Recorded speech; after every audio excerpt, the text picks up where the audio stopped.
এই মুহূর্তে আমি রয়েছি চিরসখা সেটে, আর আমার সাথে রয়েছে স্বতন্ত্র, অর্থাৎ আমাদের সকলের প্রিয় সুদীপ্তা। কেমন আছো প্রথমেই বলো? আমি খুব ভালো আছি। আচ্ছা, গল্পে এই মুহূর্তে কি চলছে? আমরা তো দেখতে পেলাম যে প্রমোতে যে তুমি অসুস্থতার একটা ব্যাপার। হ্যাঁ, আমার মনে হয় আমার দর্শক বন্ধুরা এই গল্পটা আমার থেকে অনেক বেশি ভালো জানে। তুমি তাই?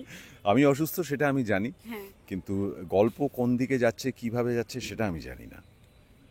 আমি প্রিন্সিপালি যেটা করি, যে কোনো যে কোনো কাজ আমি করি, সেখানে না আমি শুধু আমার চরিত্রটা প্লে করার চেষ্টা করি। আমি গল্পটা কীরকম যাচ্ছে সেটা জানার চেষ্টা করি। সেটা না অনেক সময় মোটিভেট করে দেয়। আমি যদি আগে থেকে জেনে যাই যে আমি একটা জায়গায় অসুস্থ হয়ে আছি, এরপরে কি হবে সেটা যদি জানি, হয়তো সেটা আমার অভিনয়ে খানিকটা এফেক্ট করতে পারে। সেই কারণে আমি শুধুমাত্র আমার চরিত্রটাতে কনসেন্ট্রেট করি, সেই যেভাবে স্ক্রিপ্ট আসে সেইভাবে, পরিস্থিতি যেভাবে নিয়ে যায় সেইভাবে স্বতন্ত্র চলে আর কি। আচ্ছা, তোমার জিজ্ঞাসা করি, যখন এই চরিত্রটার অফার তোমার কাছে আসে, তোমার এই চরিত্রটা শুনে কেমন লেগেছিল? ভীষণ ভালো। আমার কাছে কোনো সেকেন্ড অপশন ছিল না, মানে হ্যাঁ করা ছাড়া আর কোনো অপশন ছিল না। এই ধরনের চরিত্র কি এটাই প্রথম, না আগে এই ধরনের চরিত্র করেছো? হ্যাঁ, এইরকম সফট পজিটিভ চরিত্র আমি আগে করেছি, কিন্তু এই চরিত্রটা একেবারে প্রথম। একদমই তাই। এইভাবে হয়তো কেউ ভাবেনি আমাকে নিয়ে কোনোদিন। যদি জিজ্ঞাসা করি যে চরিত্রের সাথে তোমার নিজের বাস্তব জীবনের কি কোনো মিল আছে বা? অনেকটাই মিল আছে, অনেকটাই মিল আছে, এবং আমি ভীষণ চাই এরকম চরিত্র হয়ে উঠতে আরও বেশি। কারণ এই চরিত্রটা এত পিওর একটা চরিত্র, স্বতন্ত্র চরিত্রটা এত পিওর একটা চরিত্র যে কোনো মানুষের না এই চরিত্রটা হয়ে উঠতে পারলে ব্যক্তি জীবনে বড় শান্তিতে থাকতে পারবে, সে বড় আনন্দে থাকতে পারবে। স্বতন্ত্রের এই চরিত্রটা হয় না, এক একটা চরিত্রের এক একটা দিক আমাদের খুব ভালো লাগে। তোমার কোন দিকটা সব থেকে বেশি ভালো লাগে? স্বতন্ত্র সব দিকটাই ভালো।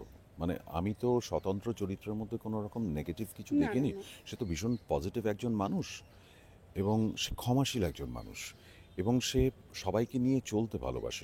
প্রত্যেকটা মানুষকে তার ইন্ডিভিজুয়াল রেসপেক্টের জায়গাটা দিয়ে থাকে, এবং প্রতিটা মানুষের প্রতি সে শ্রদ্ধাশীল, এবং সে সবসময় যুক্তি খোঁজে যে প্রতিটা মানুষের খারাপ হওয়া বা ভালো হওয়া তার পিছনে নিশ্চয়ই কোনো কারণ আছে।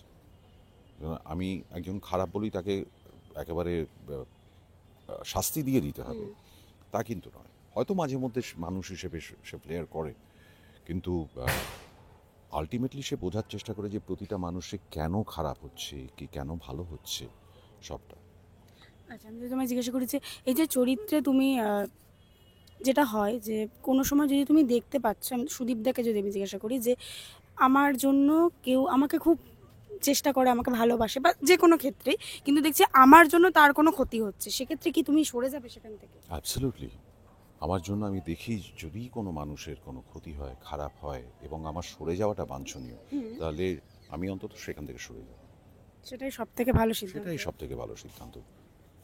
আমাদের প্রত্যেকের জীবনে অনেক কঠিন সময় আসে, হয়তো তোমার জীবনেও আসে কম বেশি, তো সেই সময় সব থেকে বেশি কোন মানুষটাকে পাশে প্রয়োজন হয়, যে এই মানুষটা যদি থাকে আমি সবসময় ভালো থাকবো বা সব পরিস্থিতি? সেই সময় না আমার ভীষণ নিজের সঙ্গে থাকতে ভালো লাগে অ্যাজ অ্যান ইন্ডিভিজুয়াল।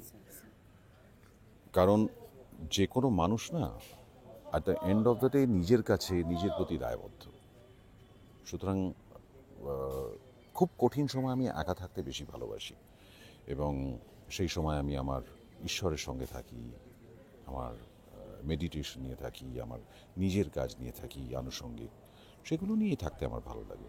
মানে আমি বলতে চাই যে লাইফ পার্টনারকে কি সেই মুহূর্তে মনে হয় যে সে পাশে থাকলে তাকে সবটা বলবো বা কিছু, না কি তাকে বলে চিন্তা দেবো? এই সময়টা একান্তই আমার নিজস্ব। তাকে বলে চিন্তা দেওয়ার কোনো মানে হয় বলে না, একেবারে না। মনে হয় না, সেটাই তো। একেবারে না। একদমই তাই। এই গল্পের যে তোমার এই চরিত্রটা তোমার দর্শকদের কাছে তুমি কি রকম কি রিয়াকশন পাও যদি জিজ্ঞাসা করি চরিত্রটা নিয়ে? এটা তোমরা যদি আমার ফেসবুকে চলে যাও, আচ্ছা, আচ্ছা, বা অনেক চিরসখার অনেকগুলো ফলোয়িং পেজ আছে, ফ্যান পেজ আছে, সেখান থেকে তোমরা আরও ভালো বুঝতে পারবে। কারণ প্রতিদিন আমি অন্তত 500 মেসেজ পাই এভরিডে, যেটা আমি এর আগে কখনো পাইনি। প্রতিদিন আমাকে অন্তত 5-6 মেসেজের উত্তর দিতে হয় চিরসখা নিয়ে। এটাই হয়তো নিঃস্বার্থ ভালোবাসা, তাই না? একদম। একদমই তাই। জলসা জমজমাট, কি বলবে সেই নিয়ে?